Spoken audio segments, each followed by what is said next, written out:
Good morning, everyone. I'd like to welcome you to the Swanee River Water Management District Governing Board meeting and public hearing. And the meetings are available in person and by the district's YouTube link at www.myswaneeriver.com. And this time, it is February 11th, 2025. And this time, we are now called to order. And do we have a roll call? Here, John. Here. Here. Here. Here. Mr. Sessions? Here. Mr. Thompson? Here. Mr. Lloyd? Here. Mr. Wheeler? Here. Madam Chair, we have a quorum. Thank you. At this time, if everybody will stand, we'll do our pledge and prayer.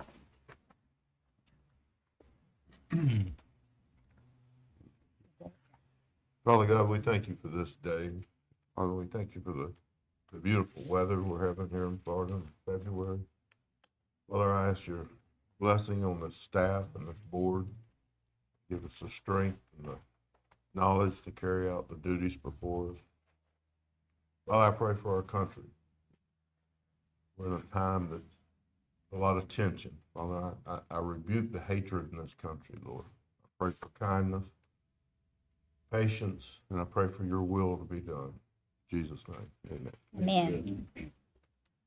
Allegiance to the flag of the United States of America and to the republic which stands one nation under God, indivisible, with liberty and justice for all.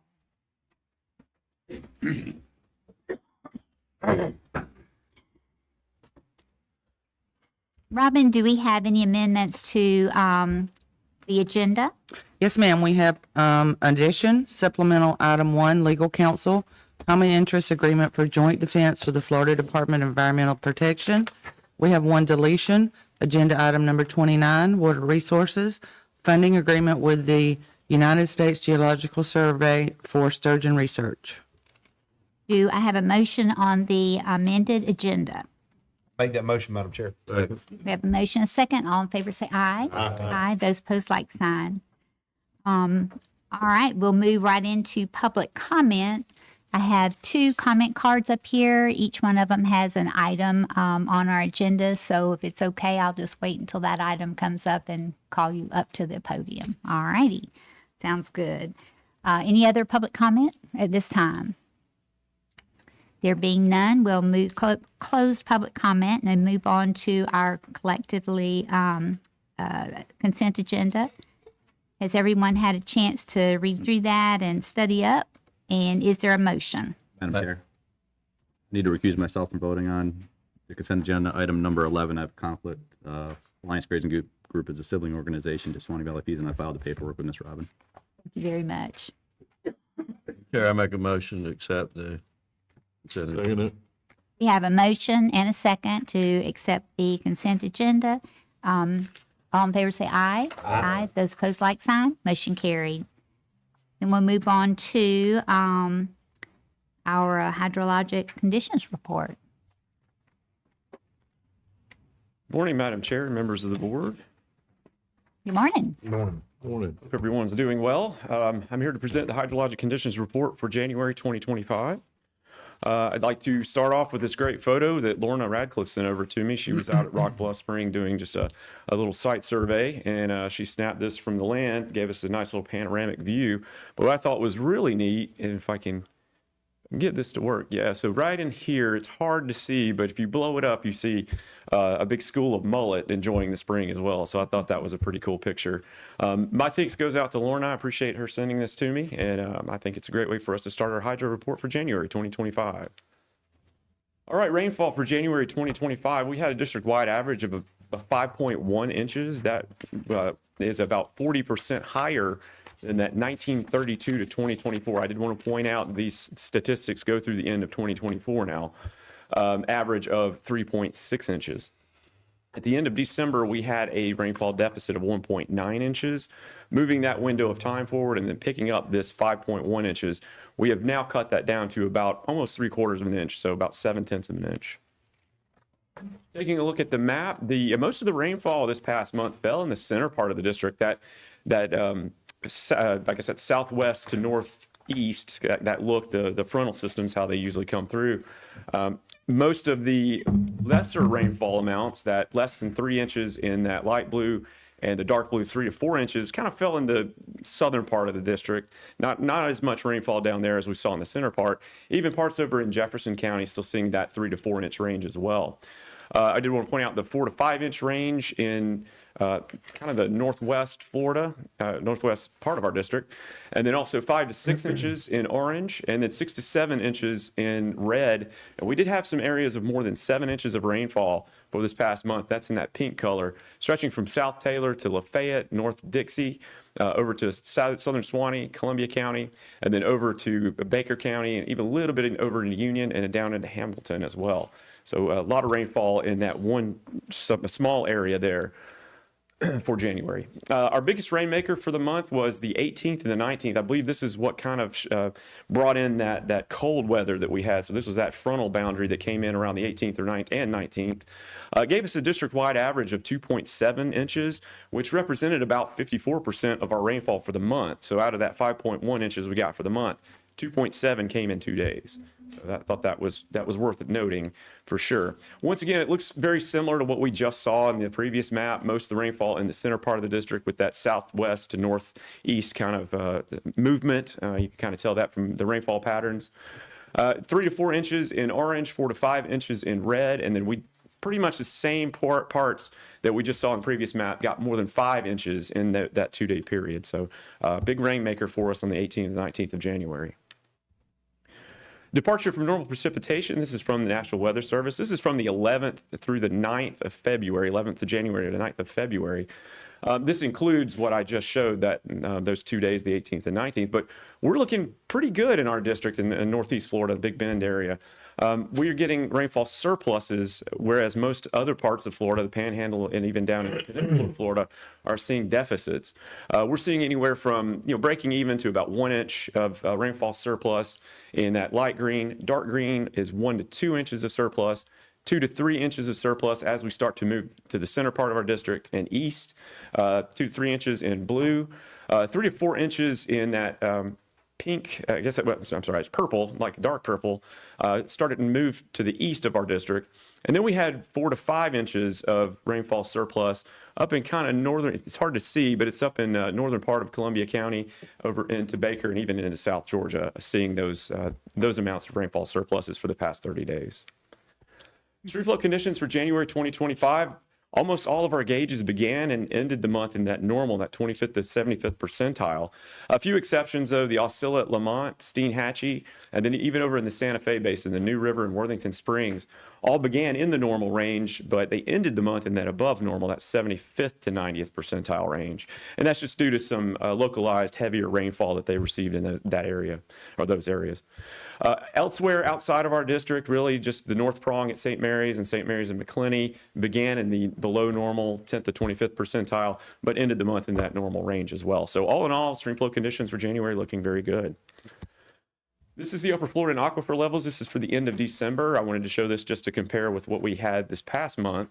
What we were seeing here was just a smaller area of 75th to 90th percentile compared with what we had in, I guess, in November.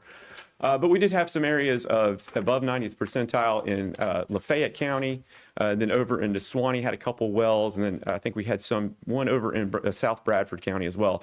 But mostly what we were seeing in the district was that normal range, that 25th to 75th percentile.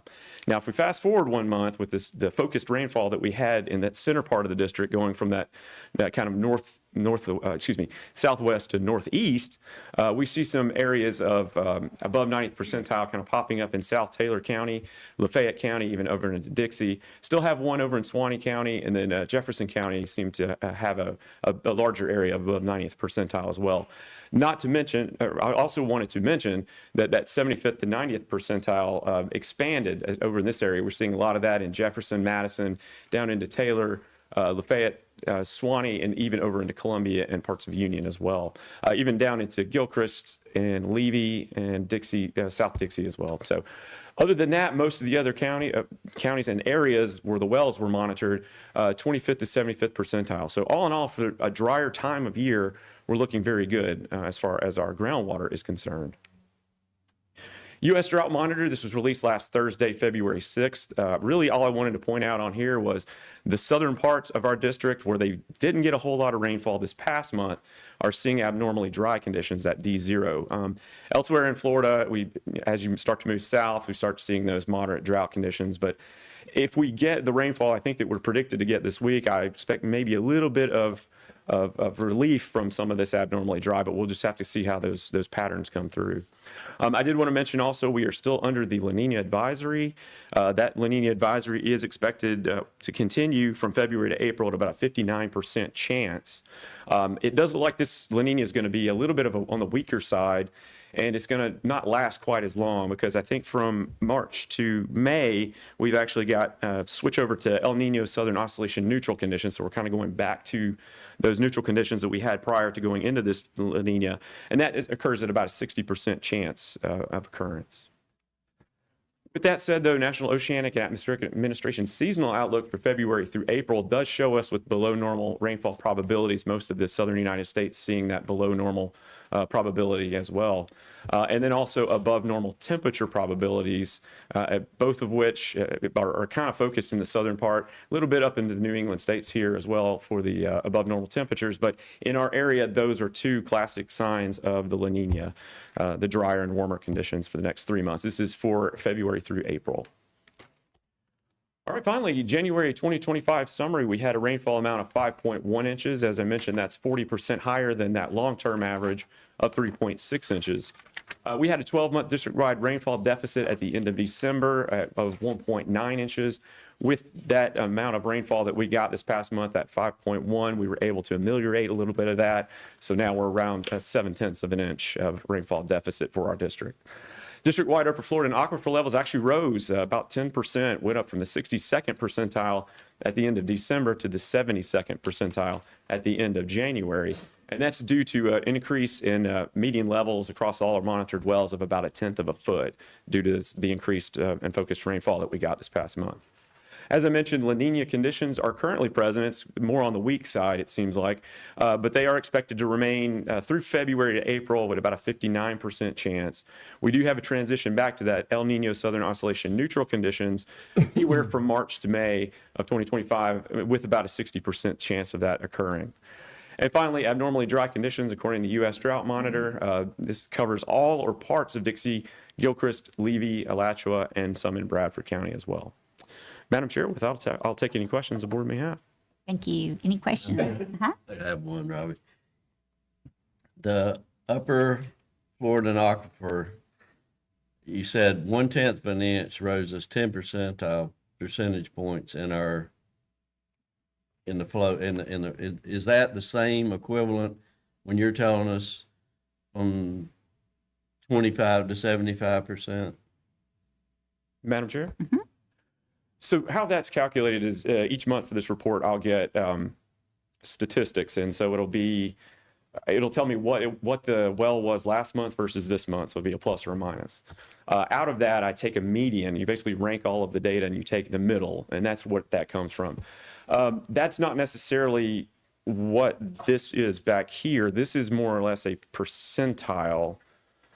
So based on the period of record that we have in-house, that data is ranked, and where that level comes in, that'll either be anywhere from the 10th to 25th, 25th to 75th, and so on, just within that percentile. That's just based on the records that we have in-house. So, for my purposes, we're not talking about 1 foot of water in the aquifer being the whole range of percentile, right? So if the aquifer drops 1/10 of an inch in the previous slide, it came up by 1/10 of an inch. It raised it by 10 percentage points. But in this case, from 1 month to the next, to go from, say we're in the 75 to 25 to 75, to go to that next level, the 75 to 90th, is it raising 1/10 of an inch in the aquifer to get to that? Or is that more like a foot in the aquifer? Or is that not a fair question? It's a little different. these are based on just measurements, the values there. This is just, when I tell you we raised it by 1/10 of a foot across our wells, that's just saying either the plus or minuses that you had for the month, taking the median, which is basically the middle number, because it is going to be skewed a little bit if you use the average, just based on some of these wells being their proximity to the river. They're going to go up and down very quickly and very, very starkly, I guess. That is a little different there. Well, I know from just common sense or knowledge, know that the aquifer has to drop more than a foot, right? Sure. Yes. Because you have wells go dry occasionally and this, that, and the other. So it's got to be more of, there's more up and down than a foot. I was just trying to get in my head when you show us this report on a monthly basis, how much of an up and down drop we were looking at to go from say the 25 to 75 to above 90, and then when it drops down below that to the 10 to 25, is that a foot, 2 foot, 3 foot? Yeah, that's what I was trying to gather from that. I understand where you're going. Yeah, so in some of these areas, and I wanted to point out some of the geology here too, of course, this unconfined area here, I mean, you're talking sometimes when you get rainfall in this area, I think this above 90th percentile here, this was, of course, the ranking of the records that we had. So it was in the 90th percentile of values that we had for level. And so what we're saying is it is potentially that this here, if I can get this to work, this here could have gone up, 2 feet, 3 feet. Over here, maybe not so much because it's more confined. So you're probably going to rise maybe, I don't know, and some of these may have dropped. Actually, some of these did drop. That's what the arrows are up in here in Columbia County, where it's a little bit more confined. You're probably going to get maybe quarter of a foot, maybe if even 2/10 of a foot.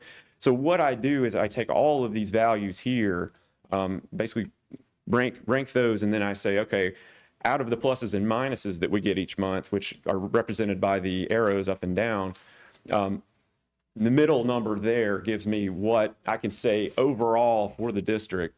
That is, I can say right now, based on all of these percentiles that we have and all the ups and downs, that means that I can say for a fact that the median leveled increase for the month was 1/10 of a foot over the entire district here, because I'm taking all of these wells, no matter which one is 2 feet, 3 feet, or maybe 1/10 of a foot.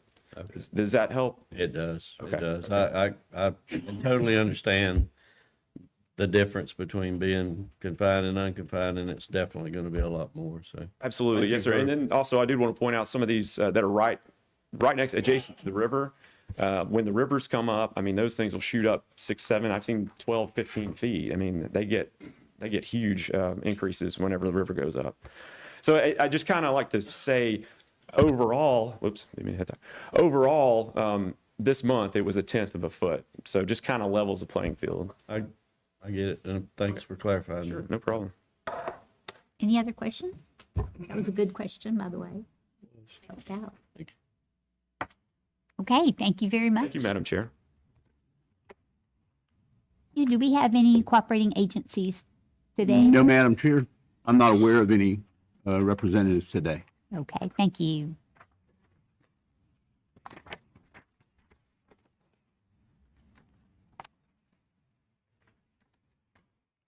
All right. Tom, do you have something for us today? Yes, ma'am. We requested that the agenda be amended to consider an item.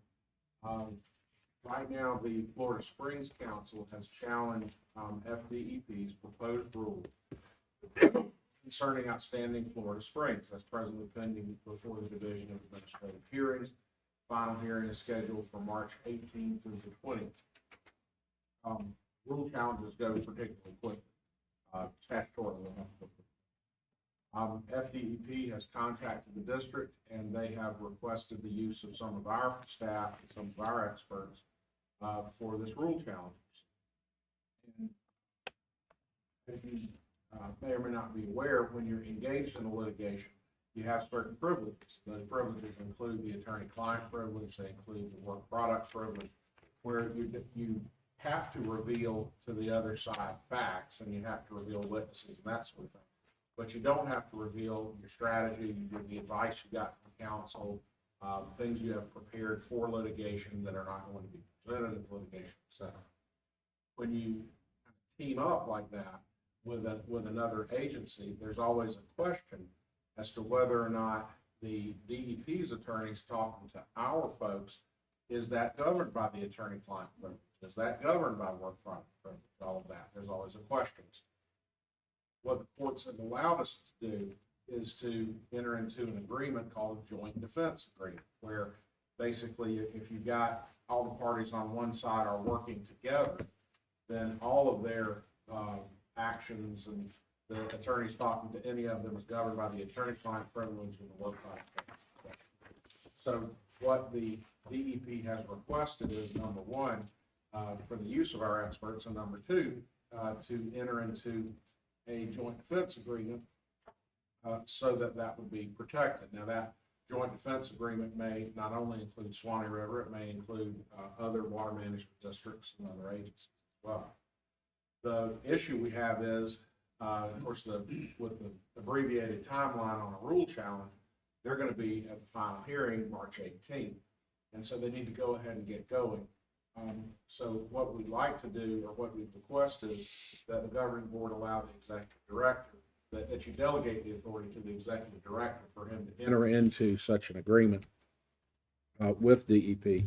I am not aware of any outlay of funds that this would require. Obviously, it's the use of our staff, and so it's their time and their expertise, et cetera. And hopefully we would hope that we would be able to appear that our experts would be able to appear at the final hearing through depositions, which experts are allowed to do, but there's no guarantees. I mean, sometimes expert testimony is important enough that they want to bring that to the actual final. Why that was presented on the agenda and why we chose to add it more or less at the last minute, because we kind of just now found out about it ourselves. Okay, so my understanding is that we need a motion to give Hugh, our ED, the authority to go ahead and address this issue with FDP. Yes, ma'am. To delegate to the executive director the authority to enter into a joint defense agreement and provide staff, some of our staff as experts for Florida Springs Council versus Florida Department of Environmental Protection, DOA case number 25-000274-RP. Make that motion, Madam Chair. There's a motion and a second. All in favor say aye. Aye. Those opposed, like sign. Motion carried. Thank you, Tom. Yes, ma'am. Anything else? No, ma'am. Okay. Good morning, Tim. Good morning, Madam Chair, members of the board, and those in attendance with us this morning. For business and community services, there are 13 items on this morning's agenda. These would be items number 9 through 21. Let's see, items number 10, 11, 12, 13, and 15 were ag cost share items that were approved by way of consent agenda, as well as item number 16, the financial report for December, and item number 19, a TWA for risk mapping and assessment. So thank you for the approval of those items that were on the consent.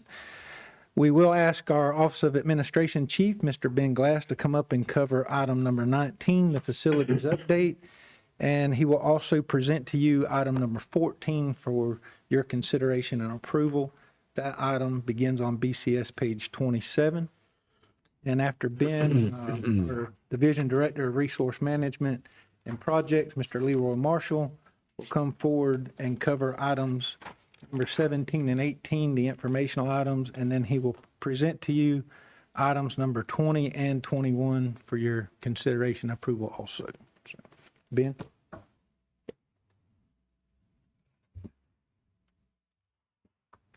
Good morning, Madam Chair, members of the board. Good morning, Ben.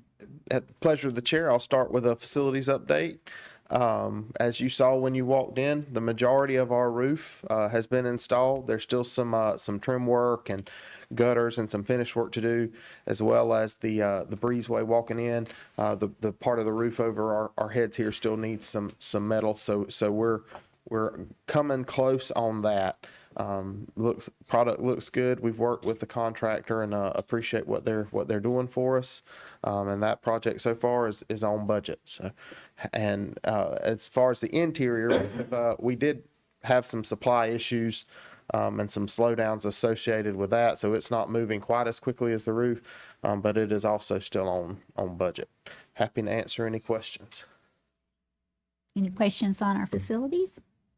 Roof looks great. Looks good. Yep. Thank you. With that, I have one item for your consideration this morning, Madam Chair. Staff recommends that the board authorize the executive director to enter into a task work assignment with Shenandoah Dairy Incorporated to implement agriculture cost share practices for an amount not to exceed $384,000 and a combined contract total not to exceed $457,788. So this project will be here in Suwannee County. It's located in the Springs Group Priority Focus Area, Middle Suwannee area. Covers 1,800 acres. The big ticket item on the cost share is going to be side dressing equipment. So the dairy is looking to purchase a high boy liquid side dress applicator to help grow their corn solids crops for their cows. That's the big money ticket item, and the reason it's coming to you all is that this will exceed the $300,000 threshold set for precision agriculture by $19,188, which requires your all's approval. Happy to answer any questions. Any questions for Ben? Is this the same piece of equipment that they have out at office? The same. Same thing. Yes, sir. Yes, Madam Chair. We also have, If they use the machine to test it out and understand that they're getting the bang for their buck here, or bang for our buck? Madam Chair, if we actually have a representative from Shenandoah here this morning, if he would care to step to the podium and answer any of those questions. I don't want to put words in their mouth. Okay. is this Cody? Good morning. Good morning. I was just curious. Have you guys used that machine, or at least seen the data from the use of the machine to be able to determine it's going to be obviously you're putting money in it too, so I'm sure you realize it's a benefit. Sure. So I've spoke with, several colleagues through University of Florida. I don't necessarily want to name drop, but there are several who have run that whole operation with the machine that you provided. And we did find benefit with it. It was actually tried on Shenandoah Dairy, I think 2 years ago. As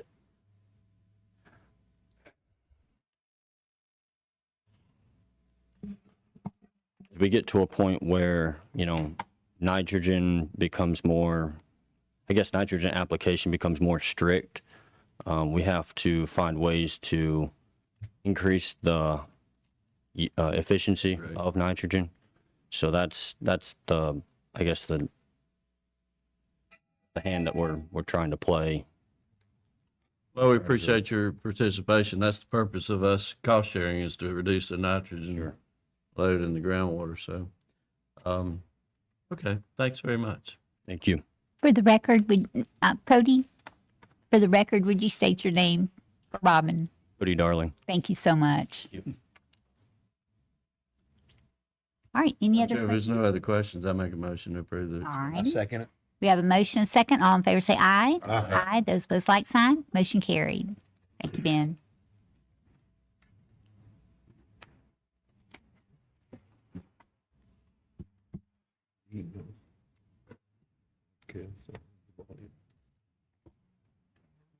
Morning, Madam Chair, members of the board. I'm going to be doing the next two items and then also have a brief presentation for you. The first item is the agreement with the Waukesha Water and Wastewater Cooperative, better known as W3C. A couple years ago, the cities of Cedar Key, Bronson, and Otter Creek came together and decided that a regional approach to water and wastewater would be beneficial for their area, and approached the district with a request for assistance to help them in that endeavor. The district has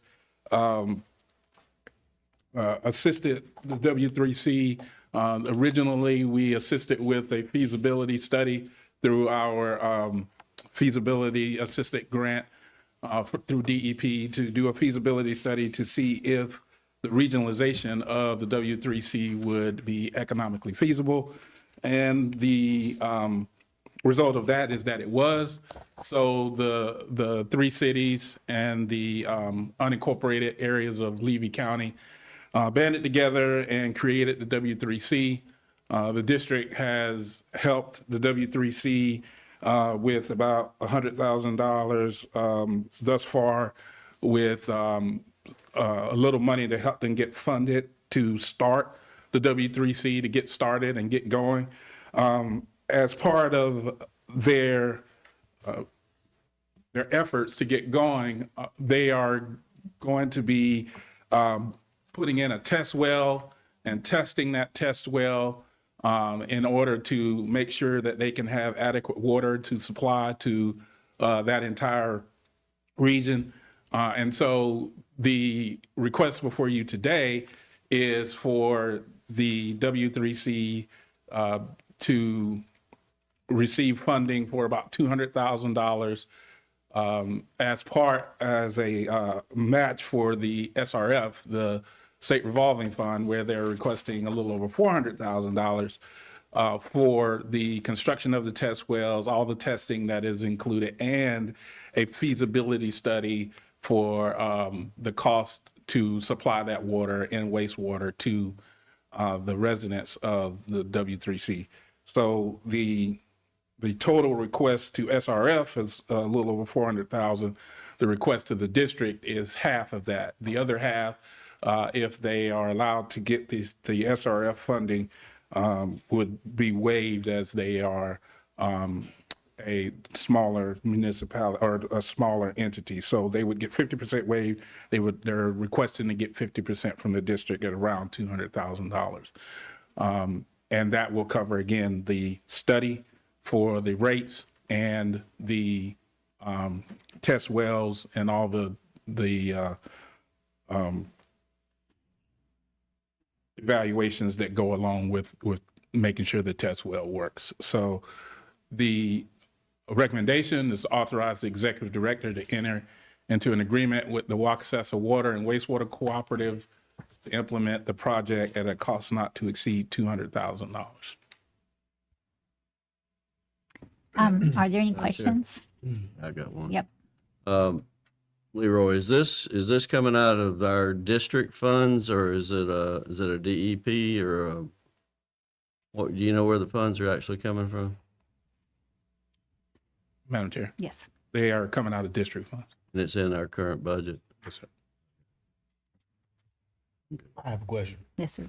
Leroy, we're gonna spend $200,000 on the test well, and we're gonna figure out whether or not it's enough water, I guess, to supply the municipality their needs. Is it like a one and done deal on that test well, or can they if it does meet their needs, are they gonna be able to use that same well to pump from?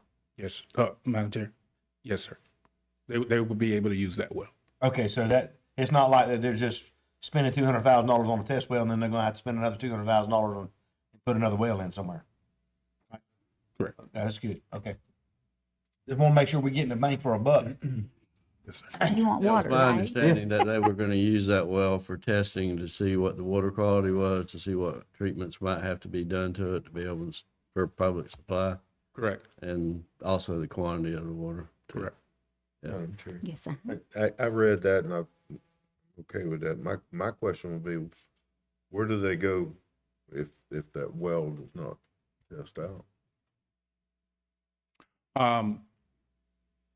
We have somebody here that may be able to answer that question.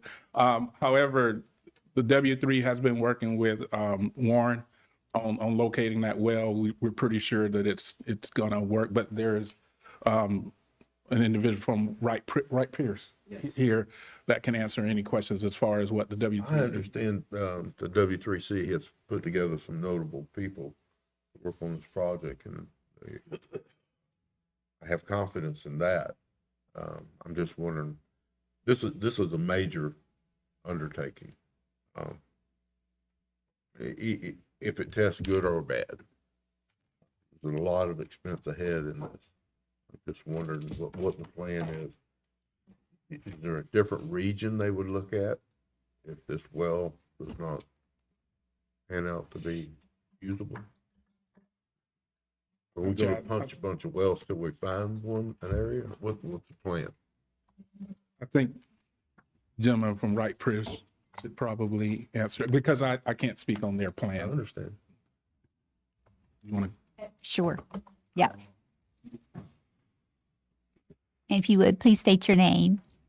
Yes, thank you. My name is Dennis Davis, and I'm with the engineering firm of Wright Pierce, and here representing the Wakasasa Water Wastewater Authority.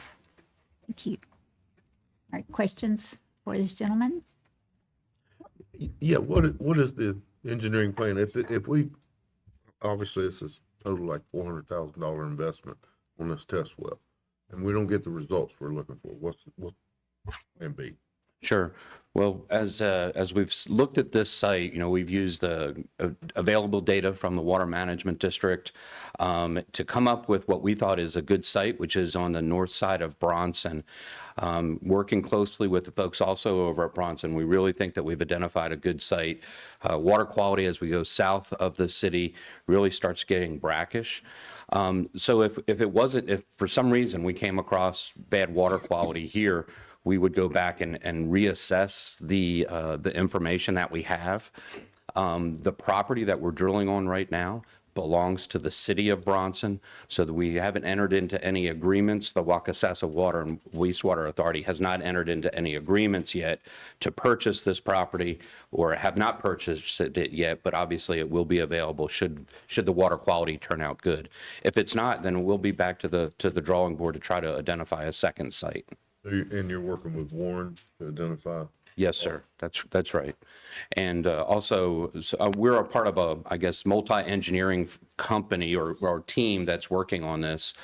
Dewberry is taking the lead on the water assessment or the water quality assessment side of this. We think at this point, this spot is the best chance for a feasible project. Yes, absolutely. Yeah. Go ahead. I got a question. So if it's not, do we get a mulligan on that, or how's that work?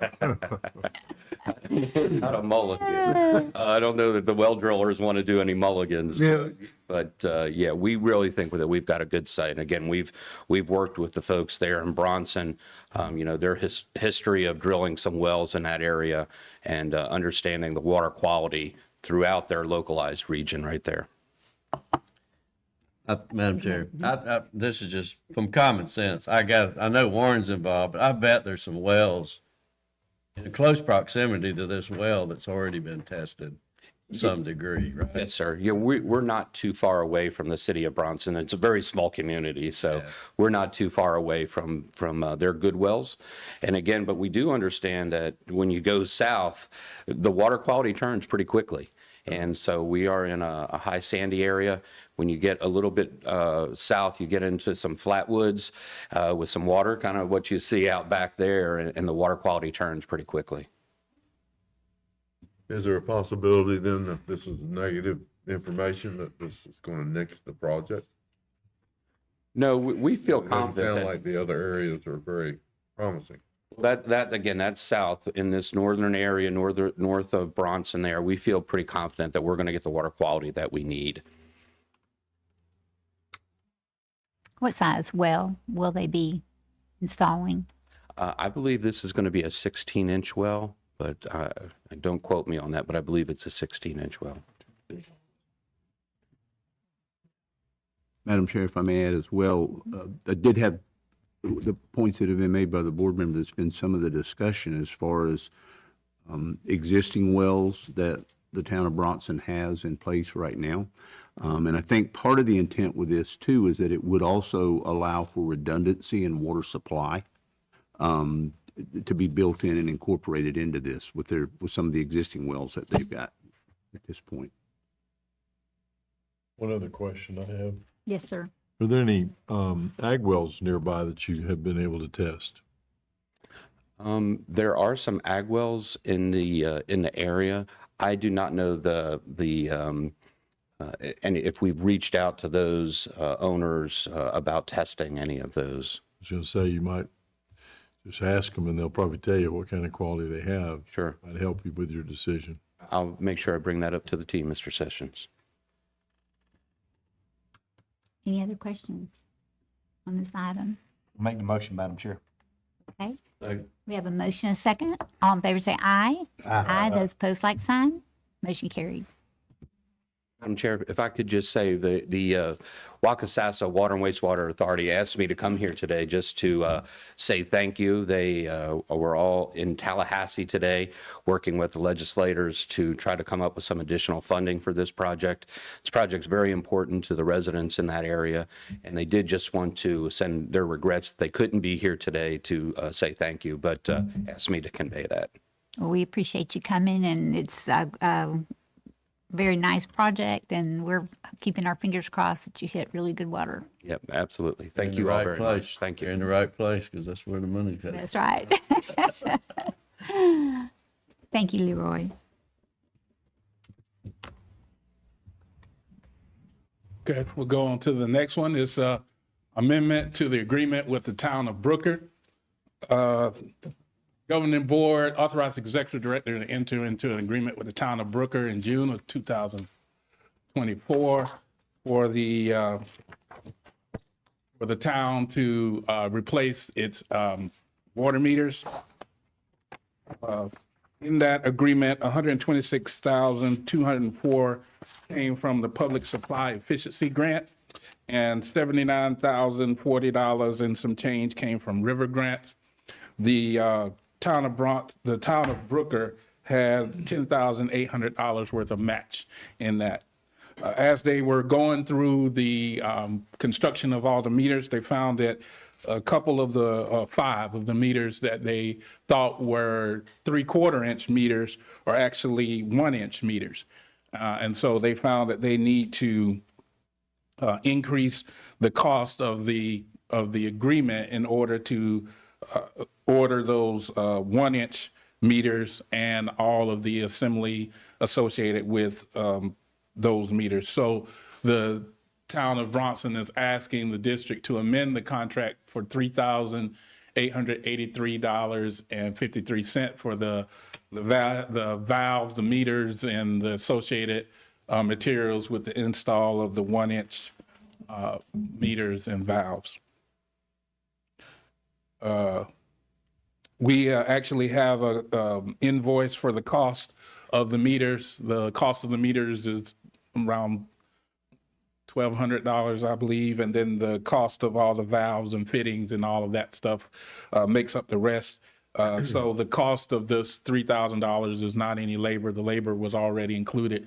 It's just the cost of the materials in order to get that those 5 meters completed, and then the project will be pretty much over. So the additional $3,800 will be coming out of the river funds if approved. So the recommendation is to authorize the executive director to amend the contract agreement with the town of Brooker. The amendment will extend the agreement date and increase the contract to an amount not to exceed $209,128.32. Question, Chair. Leroy, I understand the situation now. Is it possible that the 1 inch can be reduced to 3/4 and still use the 3/4 meter? I think you would, Madam Chair, I think you would be creating a bottleneck at a place like, where you have 1 inches on either side. I mean, I do not believe we have looked into that, but the request is for the 1 inch. I would assume we're talking about a water line coming into the meter. In the meter itself, yes, sir. Well, we've already accounted for the meters in the 3/4 inch size. And they found some 1 inch pipe. Why can't it just you're already putting valves and fittings on it anyway, put a reducer on it. If it's just reducing at the meter, I'm not sure I understand what the problem is. Madam Chair, as far as reducing the meter, the 1 inch pipes line to the 3/4. down to the 3/4. I do not believe we've had that discussion with them. Madam Chair, Yes, I'm on Cherry Lake Water Board.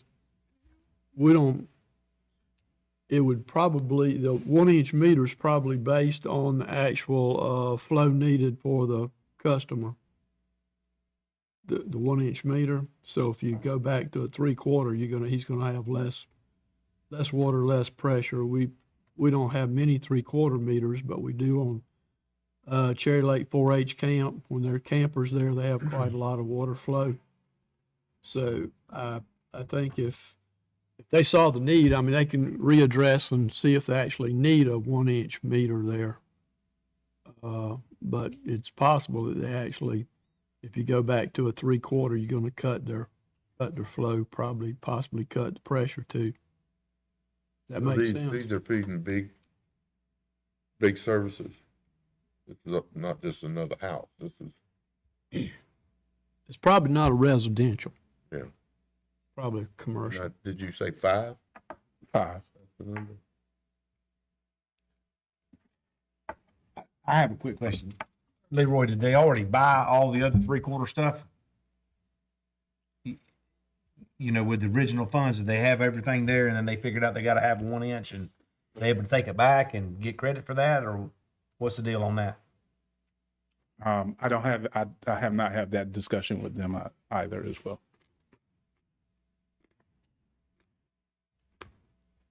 Well, it sounds like they could probably swap Right. and just right, pay yeah. the difference on the materials.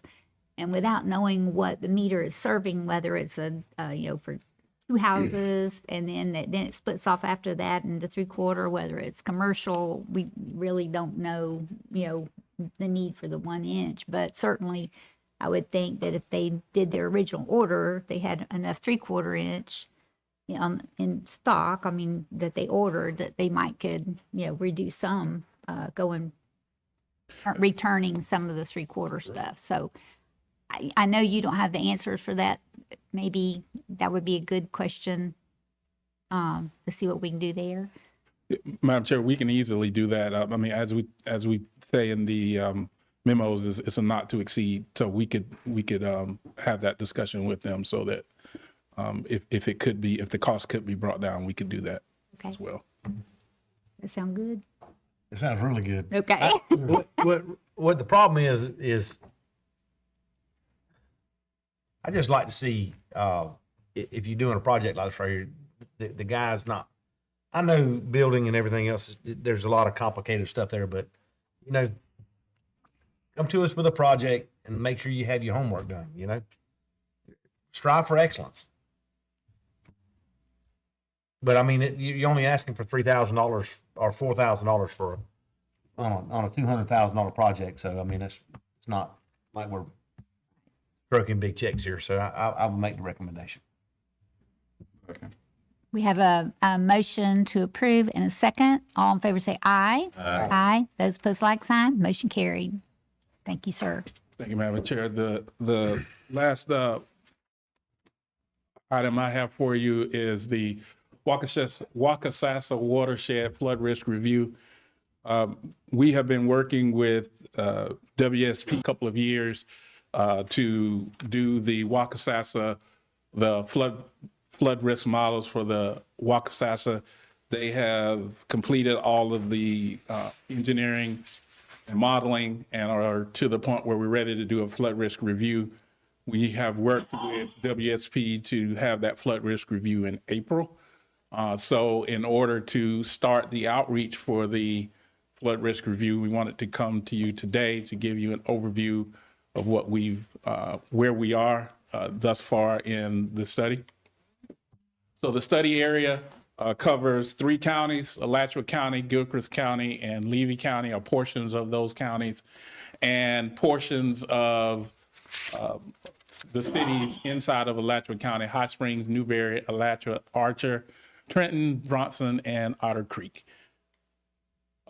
Again, the discovery was in 2021. After that, the discovery was over in 2022. Took us about a year to get the approval and get the kickoff done in December of 2023. They've been working on the modeling for the last couple of years, and now we're ready for the flood risk review here in April. Just a reminder, the flood risk review is the public outreach that we do prior to preliminaries. It is when the citizens have the ability to look at the maps and give us feedback that we can make changes to those maps without the need of an engineered study. So that's what the flood risk review, that's what we're going to be having in April. So I wanted to take a little bit of time to discuss how the information that was used. We learned a lot in the Santa Fe. So we updated the LIDAR to the and the DEMs to the newest LIDAR and DEMs that we have. We use the Atlas 14 rainfall events, which is a distribution that is a little bit more accurate than the 100-year that we use for our permitting. We use the land use covers from FDEP, soils from NRCS, and the infiltration from the FGS Aquifer Vulnerability Assessment. These are the infiltration used from the FGS is the infiltration that we moved to after we had the flood risk review for the Santa Fe, after we were able to get more accurate permeability information that we're using in the Santa Fe. We're using that same information for this basin. So we are using the most updated information we have for this basin. So for the results, the study will give us updated zone A's and zone X's for the basin. It will not supersede any existing level E, and the existing level E is basically what we call the detailed studies, and it will not supersede any of the coastal areas, the coastal mapping that was done a couple of years ago. In addition, as we learned from the Santa Fe, we're not gonna do, the mapping wasn't, the modeling was not done in any of the developed areas or urbanized areas. These are only areas that do not have stormwater systems or anything like that. So a couple of the results of the maps, as you can see on the left, what the existing map looks like. On the right is kind of what the more detailed look when we're looking at the new percolation rates, when we're looking at the new LIDAR and all of that information. You're seeing instead of a blob that just looks like it's not as detailed. You're having that more detailed look like you see on the right. Here's another one where you can see the reduction of the existing on the left and proposed on the right. A lot more detail based off of that new information. So structures by county that are being impacted, the change from low to moderate risk to high risk. The high risk are the ones where if you have a mortgage, you'll have to get flood insurance. In Alachua County, you're talking about 9 structures, Gilchrist County, 5 structures, and in Levy County, we're talking 12 structures with an increase. Change from high to low or moderate, I mean, those are the structures that are being taken out of the quote unquote 100-year or the 1% annual. 1 in Alachua, 5 in Gilchrist, 7 in Levy. The change from a moderate to a low, which is like your 500 to an X, You have none in Alachua and Gilchrist, but you do have 5 in Levy. And then change from a low to a moderate, which is an X to like a 500. Still, those properties do not have to get flood insurance. In Alachua County, you have 11, Gilchrist 3, and Levy 11. And then on the last column, you're looking at the structures with no change, and that's the majority of the structures are not changing with this map. So when we go on the 15th, again, we're going to be using the virtual room that we used in our last couple of FFRs, where we will have a virtual component that the citizens can go and view information about the basin. They'll be able to see the presentations after they're done. We're putting all of that up there. They will be able to go and go to the flood mapper through this site and see their properties and all of that. This virtual room will be up and running prior to us going out to do any outreach. So all of that will be up. And so when we go to the cities and counties to do our outreach, and we tell them they can go to the virtual tour, they can go right then at that time and go and see what those changes are. We'll have all of that up and running. So again, just a reminder, it's going to be April 15th at 6 p.m., open to the public, and it's going to be there in the town of Bronson. Any questions? Madam Chair? Leroy, those individuals that are going to be affected negatively, meaning they're going to potentially have to be forced to pay higher rates on their flood insurance, are they being notified of these changes and have the opportunity to come to these public meetings, Madam Chair. We are, in addition to all of the outreach that we did, that we're going to do, we're doing the same that we did for the Santa Fe, but in addition to that, we are sending letters to any property that has any change, whether it's negative or positive. All of them will get a letter. Thank you for that. We learned a lot from the first one, didn't Mhm. we? This looks like a good plan. Does sound like a good plan. Any other questions for Leroy? Those maps look great though, Leroy. I love the way they're getting detailed. Looks really good. Yeah, it does look better. A lot of work. A lot of good work there. Thank you. Okay, thank you. Thank you, sir. All right, thank you, Tim. At this time, we're going to take a break. 10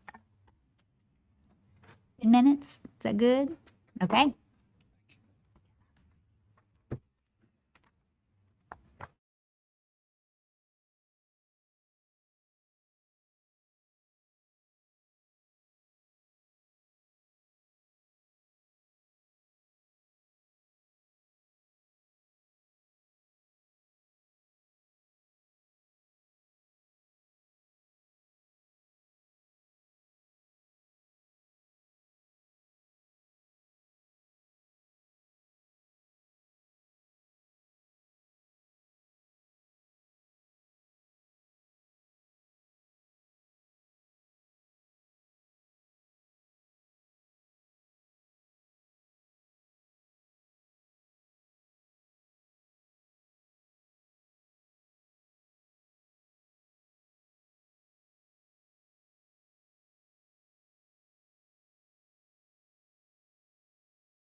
Morning. Good morning. Morning. You need to call us back to order. I don't know. All right. We are back in order. Okay. Thank you, Madam Chair, members of the board. The Division of Outreach and Operations has 6 items for your consideration this morning. Items number 22, 25, and 27 were included for informational purposes. Item number 23 will be presented by Troy Roberts, our communications chief, as long as a update on the Water Resource Symposium that occurred several weeks ago. And then item number 26 will be presented by myself. And item number 24, you approved on consent, which we appreciate very much. With that, I will welcome Troy to the podium. Good morning, Madam Chair, members of the board. I'm very happy to have a bigger podium. I can spread out my notes and not have to fumble with them. If you get a lot of notes, we'll go ahead and just put your whole table out there. Well, hopefully it's not any more than this. The first thing today is an informational item, although I guess all of my stuff today is informational items, but this is a specific informational one. This is for the transmittal of the 2025 Consolidated Annual Report. Every year by March 1st, water management districts are required to submit our consolidated annual reports, thanks to, or not thanks to, but pursuant to Florida statutes. This report is submitted to the governor, president of the Senate, speaker of the House of Representatives, Office of Economic and Demographic Research, secretary of the Florida Department of Environmental Protection, state and county legislators, and the public. So this report includes the following plans, several which you guys have previously approved. So the first is the strategic plan and annual work plan report, the MFL priority list and schedule, the 5-year capital improvements plan, alternative water supply plan, 5-year water resource development work program, water body grades, the Florida Forever 5-year work plan, which was approved today on consent, so thank you for that, and the mitigation donation annual report. The plan is available for reference on the district's website, and there's the link there, but if you're on our front page, you can click on the district and it'll show the previous consolidated annual report as well as the draft copy of the 2025 one. So this memorandum serves to notify the governing board that the plan will be transmitted again by March 1st to required recipients, and it's posting on the district website. Anyone have any questions regarding the consolidated annual report? Any questions for Troy? Comments, a lot of information. I've been through it. It's pretty intense. A lot of information. Takes a lot of effort to get it done. This is my first year putting it together, and it's a little bit of an undertaking, but thankfully staff are very thorough and timely when getting me the information that we need to put that together. Okay, so moving on, and this is kind of a joke, but when I turned 38, I went to the eye doctor, and she asked me, had I had any issues with my up close vision? I mean, I've been blind distance wise since I was in 6th grade, and I said, no, everything's fine. And she said, by the time you turn 40, she said, you're going to be increasing the font on either your phone or your notes. This is size 14 font. I turned 42 this year. She was absolutely correct. And so I haven't done it on my phone yet, but we're getting there. So I want to update you on the Water Resource Symposium. As you know, we began planning for this probably almost 2 years ago is something that the district wanted to do. It's been a few years. And when I say a few years, I think almost 20 years since we've done anything like this. And so obviously we wanted to present information that we felt was relevant to the community and make sure that we had topics to cover that were beneficial to our communities and our government officials and people that attended. So it took place on January 28th at Florida Gateway College. We were pleased with the turnout. Between attendees and exhibitors, I think we had between 160 and 180 in attendance. We had more than 30 vendors that were there that sponsored the event, which I will note would not have been possible without their support. We had nearly 20 speakers. These speakers were from the district, of course, Department of Environmental Protection, Department of Emergency Management, FDOT, Army Corps of Engineers, and FEMA. We also had some roundtable discussions, and we had time for people to go and visit with the vendors that were there. Our keynote speaker was Dr. Wes Brooks, who is Florida's Chief Resilience Officer. We were really happy to have him, and I thought he did a wonderful job during lunch. We have sent letters of thanks to all of our exhibitors and sponsors. Again, their support made this possible. We put the content together, but having an event of this size required some additional help, and so thankfully they were on board and very helpful in making this event happen. We've also sent out letters thanking our attendees, along with a survey, so we can get feedback for, in the event that we do another one of these in the future, what went right, what went wrong, what we can improve. We appreciate our governing board members who attended, Mr. Keith, Mr. Sessions, Mr. Smith. Hope you were pleased with the event. And I also want to give a shout out to our staff who helped make this event possible. Leroy and his staff, of course, Mary and Justin, Wynn and Tilda, our speakers, Sarah, Lewis, Dr. Brown. This is a pretty heavy lift. It involved a lot of coordination and a lot of planning to make something like this happen. But we are more than pleased with how it turned out. And I have a short video.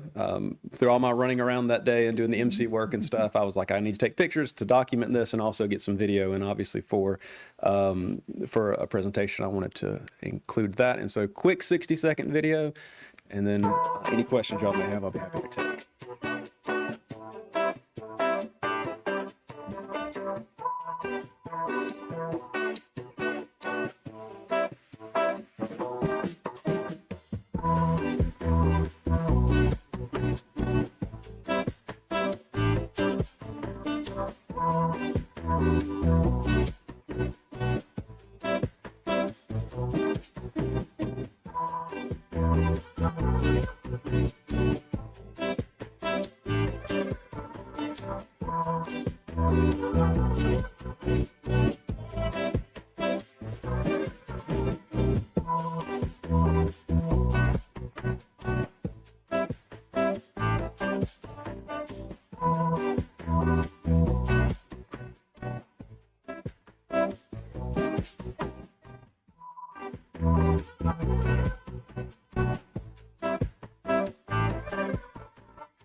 So if you didn't attend the event, you can see a little bit of the setup.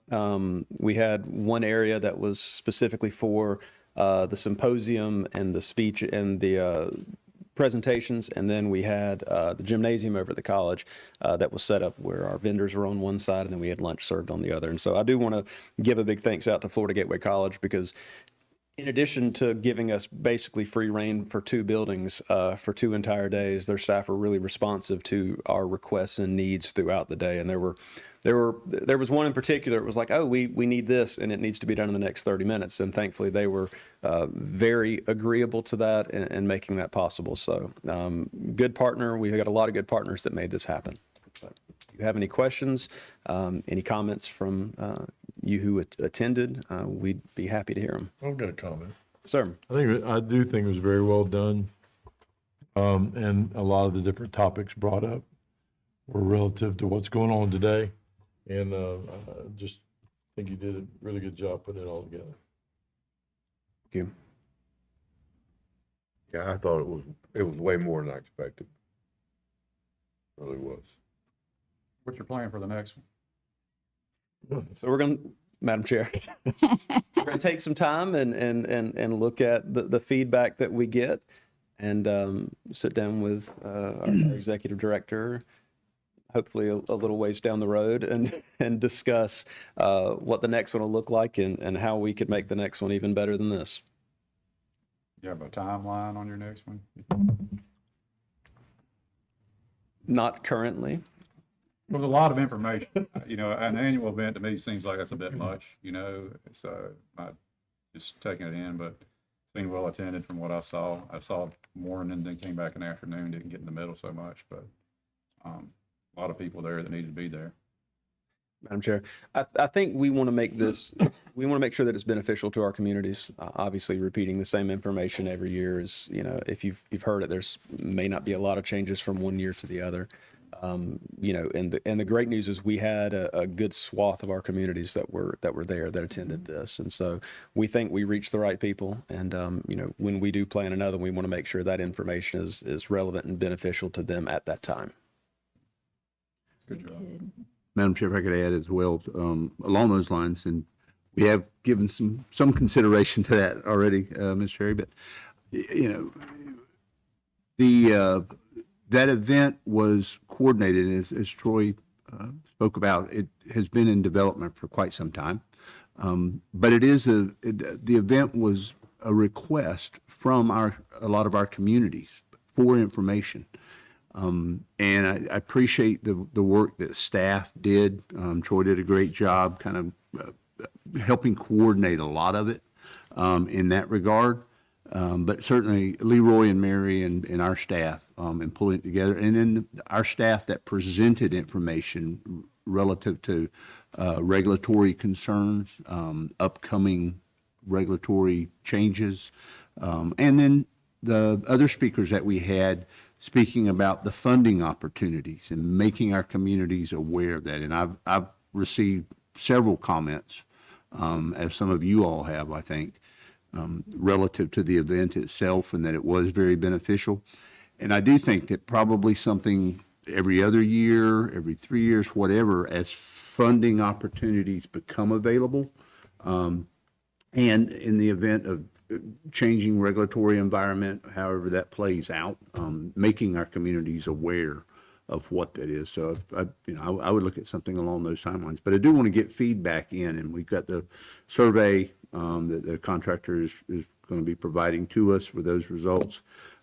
But getting feedback from the attendees on there as to what they thought was beneficial and what they would like to see more of going forward with it. So I think it was very well attended. I myself was surprised at the crowd that was there.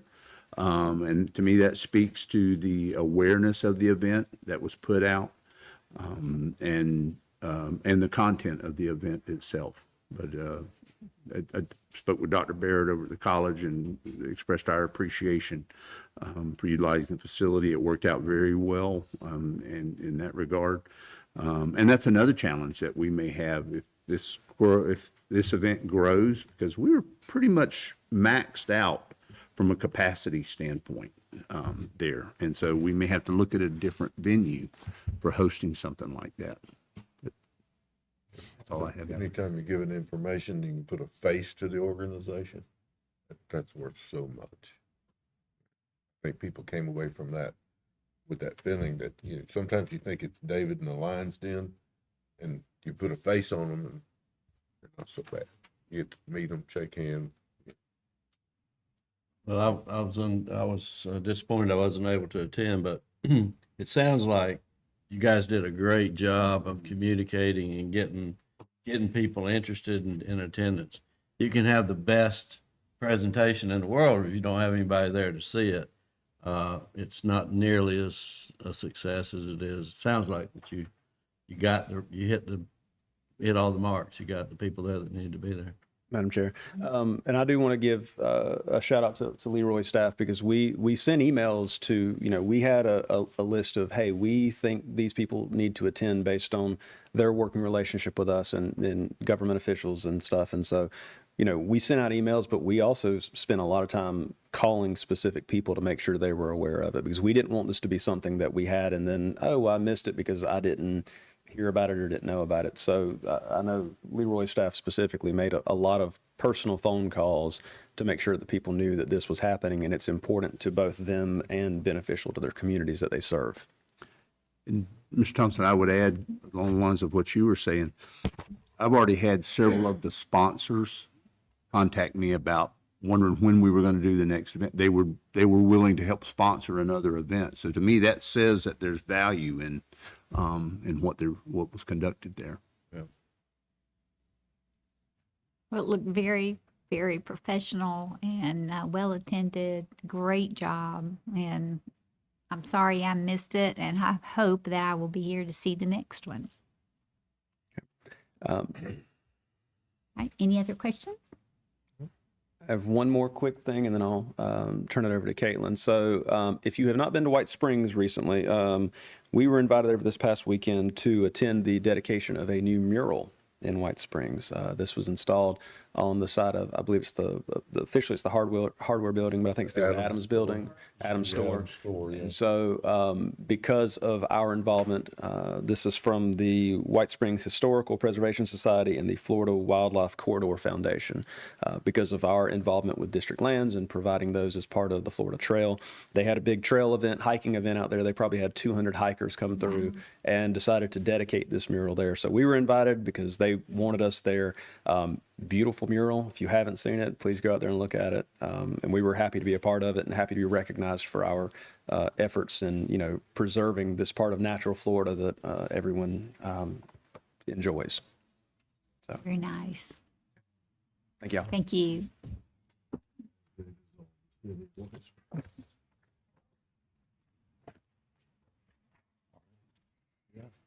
All right. Madam Chair, members of the board, number 26 for your consideration today is Resolution 2025-01, conveyance of the district-owned L.A. Bennett Road to Lafayette County. In 1991, the district purchased a portion of the Steinhatchee Springs tract that included a portion of L.A. Bennett Road, which is also known as South Canal Road, from Foley Land and Timber Company. At the time of the purchase, Foley had retained an access easement over a portion of the road with full fee ownership of the road transferring to the district. Foley Land and Timber, now Four Rivers, maintained ownership of the remaining portion of L.A. Bennett Road, which I'll show on a map once I present the memorandum. The road has been primarily maintained by Lafayette County and is used frequently by local residents.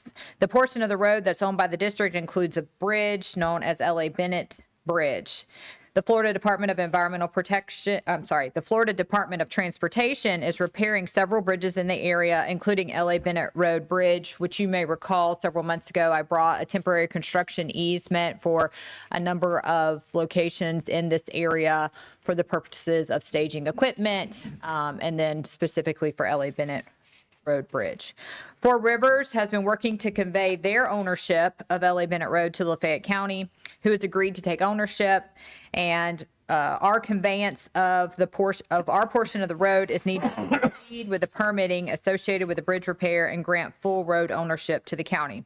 The district will retain an access easement over its current ownership to ensure accessibility to the Steinhatchee Springs tract, although we've been told by the county they intend to maintain it open to the public. The road open to the public. Conveyance of this road is consistent with 373056 Florida statutes and authorizes transfers of district land to other public agencies where it's found to be in the public interest. And thank you, Tyler. The green area that you see shaded is the district's ownership, known as the Steinhatchee Springs tract, and the yellow is the portion of road which is being conveyed to the county. And then the road that extends eastward is the portion of L.A. Bennett Road that is owned by Four Rivers. So this would be conveyance of the yellow portion of the road. And with that, I will take any questions. Any questions on this item? That makes perfect sense to me. Absolutely. Is there a motion? I made the motion, Madam Chair. Motion and a second. All in favor say aye. Aye. Those opposed, like sign. Motion carried. Thank you, Madam Chair, members of the board. I will, as we close this morning for outreach and operations, let y'all know that our programs will be bringing you, as we will continue to be bringing you a number of items relative to our governments for land acquisition, land management, even communications in our efforts to be as efficient as possible when it comes to our district practices and we, again, support an education over regulation approach wherever we can. So you'll be seeing directives, you'll be seeing potentially 40B9 rules relative to land management and land acquisition coming before you throughout the course of 2025. So, Sounds good. yes, ma'am. Thank you.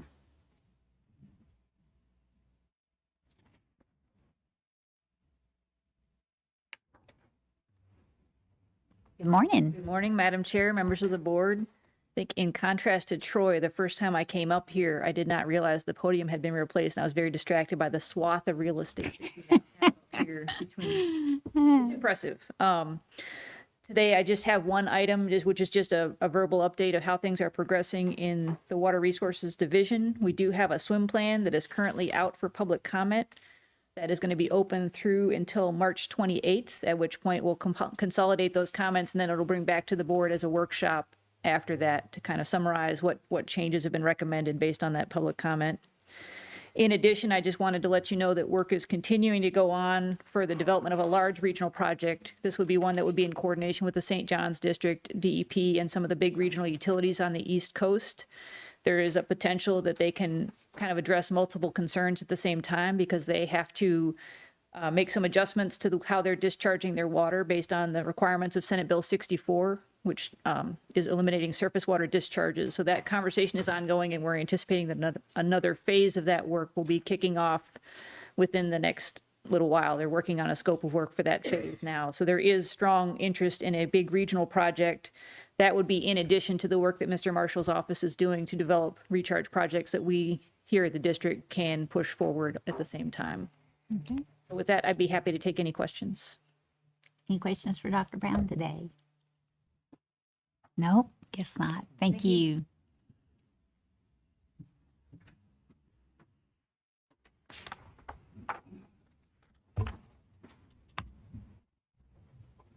Good morning, Madam Chair Good and Board. morning.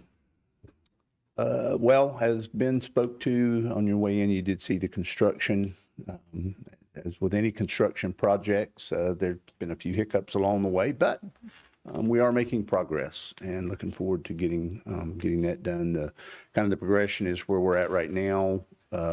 We are getting some of the insurance work done with the roof, and then also interior on some of the painting and carpet installation or replacement in areas. And then the plan is that at that point, then we could move to some exterior replacement of some of the siding that we have, or all of the siding eventually is what we need on our exterior, as well as some of the support infrastructure, like some of our air conditioning systems, getting those replaced. That's been kind of an ongoing issue with that on our AC or HVAC systems.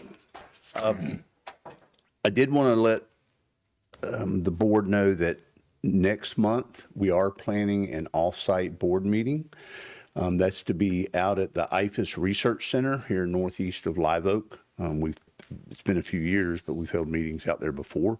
Bob Hockmuth and Company, director over that facility, has got a number of projects that they would like to demonstrate for us, and I think it's certainly timely with what we're looking at. So the idea is that we would have our board meeting there, and then we would do a kind of a tour of some of the facilities out there, or some of the projects that they have underway. They have a variable rate irrigation system out there that they'll be able to demonstrate. They also have a project underway right now as part of the 16-year Florida Department of Agriculture study out there for sod-based rotation. If any of you have been out there before, whenever they've done some of the tours relative prior to the CARES event, or even some of their other workshops, this is the project that's across the road from the main office facility there. And it is where they're looking at the benefits of a sod-based rotation on a full pivot. I forget the number of acres. It's around 100 acres, 120 acres that pivot irrigates. And then what they've essentially done is, and I think they're in year 5 or 6 on that project now. But what they have done is each quadrant of that pivot has been a different type of agricultural production. They've utilized a cow-calf operation on part of it. And they've essentially, over the last few years, they've established their baseline of what conventional, traditional ag practices look like. They've also got a number of test plots out there from a groundwater perspective, to where whenever they're utilizing fertilizer, they're taking measurements to determine what the leachability of that fertilizer is. So anyway, long story short with it, they rotate every year what occurs on each of those quadrants, hence rotational grazing, rotational sod-based production with it. And they're growing corn. What you'll see out there next month is they've actually got a carrot production going on out there. And they're utilizing the control release fertilizer technology for growing that crop. I haven't been out there to look at it for this crop season. Bob told me last week that it's the best crop of carrots they've ever grown out of the research facility there, which is pretty impressive given some of the work that they've done over the last several years with it. So looking forward to that. One of the other things is that if you haven't seen it, something that Bob helped develop a number of years ago was what's called the blue dye study. And the idea with that is that for a drip irrigation system, typical what you would see with watermelon or fresh market produce production, they inject a blue dye into that injection system to simulate fertilizer application through there. And then they manipulate the irrigation scheduling events on there and the duration of those events to then excavate a smaller, shovel out a small area there under each of those sections. And you can see the effects of over irrigating, over applying fertilizer, because that blue dye moves down through the soil profile. And what that actually does, you're able to correlate that to what the soil moisture probe technology allows a producer to see. So you don't have to do a blue dye study on every field in that regard. You can gather that information. So he'll have that prepared as well. So lots of things that that he always wants to showcase at. So looking forward to that tour also. Tyler Winburn is in Tallahassee. He's up there for committee meetings. That started a few weeks ago, and then the session will actually start before our next board meeting. That'll start on the 4th of March. So it'll be a busy time for him. And you can start looking for the weekly reports from him in your district email, just of bill action during the course of the week once session starts. So just a heads up for that. And let's see, I think the last thing that I've got is if any of you would like to join me after the board meeting is adjourned, I'd like to line up. We can form a line out the door if need be, but we'd like to get the autograph of a celebrity that we have in our midst. Did want to give the board a heads up that this Friday evening, Mr. Richard is, I guess acting is the right word. Yes. In a play called Boy Meets Girl. And it is over in Perry. It'll be at It's dinner theater. It is dinner theater. It is dinner theater. Makes it even better. I'm just glad it's not. Which one are you? It could be. It could be, yes. Okay. But anyway, that's this Friday. This Friday evening from 6 to 9. If you have interest, it's at the Capitol There's Hall. tickets available. There's tickets. There is tickets available. I am You got them in your surprised. pocket, right? I mean, and I think they probably can go by the University of Florida's place out there, probably get some rotten vegetables. And be able to have them, Tomatoes. tomatoes and stuff where you can throw on the stage. Yeah. I doubt that'll be the case. But anyway, that's my report, Madam Chair. Oh, and if the board has interest after the adjournment, if you would like to take a look at the facility, some of the roofing, we can, Ben can lead us around and talk about what's going on outside from an exterior perspective, and then also on the interior and see some of the carpeting that's been installed and also the painting that's underway. Have we manned the Kirby building? It's not the Kirby building is the one back over here, but what the old lab building is? Yeah, Yes, sir. That's being utilized now.